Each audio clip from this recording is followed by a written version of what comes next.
habang tumatagal, tumitibay ka. Bakit? Kasi nga, sa breakup na yan, matututo ka kung paano ngayon maging malakas dahil napagdaanan mo na yan. Okay? Sa susunod na magkaroon ka ng relationship, wala nang kahit sino, kahit hindi pa relationship, kahit sa negosyo nga lang eh. Sa oras na merong tao na magmalaki sa'yo, takutin ka na kaya kang talikuran o sipain, hindi ka na matatakot kailan pa man. Bakit? Kasi kilala mo na sarili mo ngayon. Yun yung rason. Doon nag-uumpisa lahat yun. Kailangan mo ma-realize kung sino ka. Kaya ka hindi maka-move on ngayon kasi nga, wala ka, hindi mo pa alam kung ano ka talaga, kung anong kaya mong gawin. So ang utak mo naniniwala siya na ang buong pagkatao mo nakabase sa kung sino yung girlfriend mo. So feeling mo, may malaking bagay na nawala sa'yo kasi hindi na ikaw yung boyfriend niya. Pero kung makikilala mo na yung sarili mo ulit, mapofocus mo yung sarili mo sa focus mo, may intindihan mo na kaya ka pala nandito ay para gawin yung bagay na yun.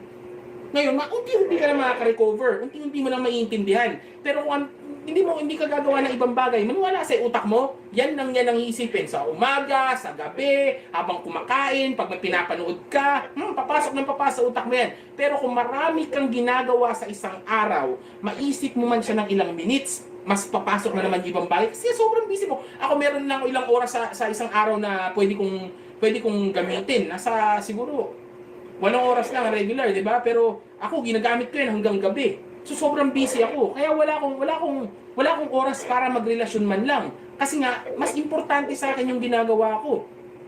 Alam mo yun, naibubuhos ko yung passion ko sa bagay na yan. Tandaan niyo to, guys. Pag nagbuhos kayo ng passion o nag-invest kayo ng kahit anong bagay, mapapera, atensyon o kung ano man yan sa isang bagay, nagiging special ito. Dahil kung kunyari, may dalawang unan dyan, di ba? Dalawang unan.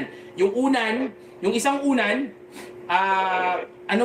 basta binigay lang sa'yo ng kung sino man, tapos yung isang unan naman, ikaw ang nagtahi, ikaw ang nagpakahirap. Ikaw nagtahi, ikaw ang nag-ayos ng unan na yon, ikaw ang nag-design ng unan na yon.